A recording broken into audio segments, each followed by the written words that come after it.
Agora, tem um movimento político que é bastante significativo e que afeta diretamente a campanha de Flávio Bolsonaro, que é quando alguém do mesmo espectro político faz uma crítica dura a Flávio Bolsonaro. Romeu Zema, ex-governador de Minas Gerais, pré-candidato à presidência da República, Minas é determinante para uma eleição nacional, ele classificou como imperdoável a atitude do senador Flávio Bolsonaro. Vamos ouvir. Flávio Bolsonaro, ouvir você cobrando dinheiro do Vorcaro é imperdoável. É um tapa na cara dos brasileiros de bem. Não adianta nada criticar as práticas de Lula e do PT e fazer a mesma coisa. É preciso ter credibilidade para mudar o Brasil. Romeu Zema fez essa postagem pública, recebeu muitos apoios, mas também muitas críticas. Eduardo Bolsonaro, outro filho do ex-presidente, o ex-deputado federal Eduardo Bolsonaro, rebateu esse vídeo de Romeu Zema nas redes sociais e escreveu, abre aspas, nem sequer ouviu o outro lado. Bastou um par de horas para a união da direita, o potencial vice, se aproveitar e largar esta acusação sem fundamentos. Não houve desvio de dinheiro, lei Rouanet ou recursos públicos. Não seja tão baixo, tão vil. E aí, Clarice Oliveira, nos conte, por favor, de que maneira fica essa relação? Flávio Bolsonaro sempre tentou ligar o caso do Banco Master com a esquerda, com o governo Lula. Agora é uma sensação de virou o jogo mesmo nas últimas horas?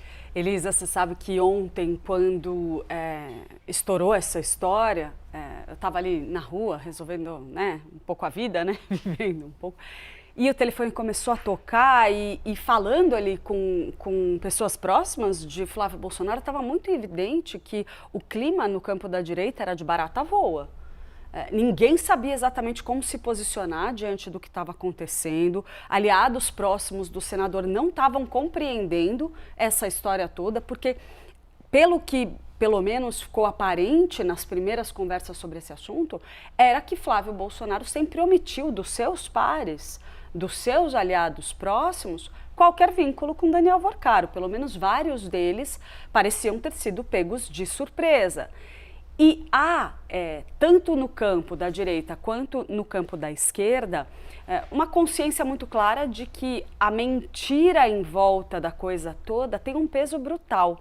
Vou dar um exemplo do que tomou com muita consistência os discursos no campo governista ontem, por exemplo.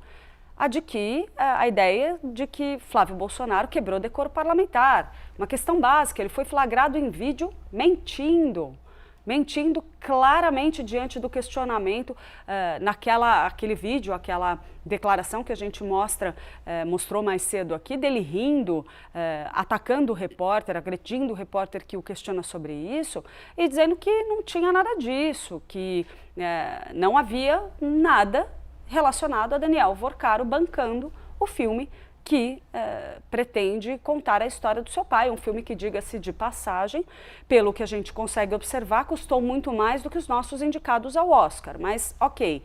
Dentro desse contexto, fala-se muito em quebra de decoro e alguns políticos mencionaram para mim, por exemplo, o caso de Eduardo Cunha. Para quem não se lembra, lá atrás, no auge do desgaste político de Eduardo Cunha, predominou o debate sobre ele ter mentido a respeito de contas que ele mantinha no exterior e que isso seria fundamento para a perda do seu mandato. Então, não à toa a gente vê também figuras ali ligadas ao campo governista dizendo que vão acionar conselho de ética, vão tentar acirrar ali, intensificar essa articulação, pedindo a cassação do mandato de Flávio Bolsonaro, que é um senador da República. E, em tese, ele tem sim o compromisso com o brasileiro, com os brasileiros, de dizer a verdade. Então, quando ele mente a respeito de uma informação tão importante, isso pode sim acabar subsidiando, dando munição para o campo governista atacar a sua pré-candidatura. Agora, a gente não pode deixar de observar que isso tem um efeito também sobre o eleitor. É natural que as pessoas que apoiaram Flávio Bolsonaro olham para essa informação e também a recebem com surpresa. Então a gente vai ter que esperar para ver como isso vai se desenrolar dentro da campanha de Flávio Bolsonaro, que ontem, como eu disse, estava em clima de barata voa.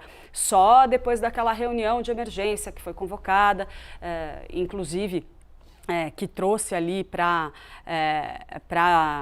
resolver um pouco essa crise toda, vários agentes políticos ligados ao senador, tende a, por exemplo, empoderar figuras como Valdemar Costa Neto, presidente do PL. Eu ouvi de muita gente com quem eu falei, por exemplo, coisa tipo, tem que ver se ele vai conseguir continuar candidato, muito provavelmente não, porque o Valdemar não vai deixar. Teve gente que falava isso, porque o Valdemar vai entender os riscos políticos que estão colocados aqui e vai pressionar por uma mudança de candidatura. Teve ali muita especulação. Bom, tá fora do jogo Flávio Bolsonaro, a Michele Bolsonaro. Agora, tem muita gente que ainda acredita que isso pode acontecer. Que possa ocorrer a mudança? Sim, por mais que Flávio Bolsonaro tenha vindo a público, em entrevista aqui até a própria CNN, salvo engano, me desculpem se eu estiver enganada, mas acho que foi para a Jussara Soares, e a gente deve falar disso em algum momento, em que ele reitera que continua no páreo. Mas até quando? A situação vai se agravar? Eu ouvi de muita gente, olha, tem especulação nos bastidores de que vem mais coisa por aí, que o Intercept poderia ter guardado mais informações e vai revelá-las ao longo dos próximos períodos, dos próximos dias. E aí, vai ter, não vai ter? O desgaste vai ser decisivo para a competitividade de Flávio Bolsonaro? A gente tem institutos de pesquisa em campo nesta semana agora, colhendo informações, fazendo entrevistas para pesquisas presidenciais. Elas vão pegar já esse impacto? Então, vai depender muito da capacidade dele de conseguir manter o apoio do eleitorado. Porque se ele não for competitivo, eventualmente a gente ainda tem tempo de haver uma mudança no candidato do campo, o principal candidato do campo da direita. Você ouviu também o ex-ministro José Dirceu sobre esse caso? O que temos? Elisa, eu falei com muitas fontes ligadas tanto ao campo da direita, do centro e da esquerda. Dos governistas, é curioso a gente ver que muitos deles, por mais que eles tivessem um clima enorme de celebração nos bastidores, não queriam sapatear publicamente. Então, a ideia foi não falar abertamente, optaram por falar em off, como a gente costuma dizer no jargão jornalístico. Mas um dos que aceitou sim dar uma declaração foi o ex-ministro José Dirceu. Ele que, vamos lembrar, está em campanha para disputar um mandato de deputado federal, quer se reabilitar politicamente nas urnas, ele que perdeu o cargo de ministro da Casa Civil, acabou preso por conta do escândalo do Mensalão. Então, José Dirceu diz o seguinte, ele lembra a frase do próprio Flávio Bolsonaro quando houve a rejeição ao nome de Jorge Messias no Congresso Nacional, ele indicado para o Supremo Tribunal Federal. Naquela ocasião, Flávio Bolsonaro deu uma declaração dizendo que o governo Lula acabou, que não tinha governabilidade. E aí José Dirceu aproveitou, ironizou a fala e provocou o senador Flávio Bolsonaro. Disse, bom, e agora? Eu pergunto, quem é que acabou?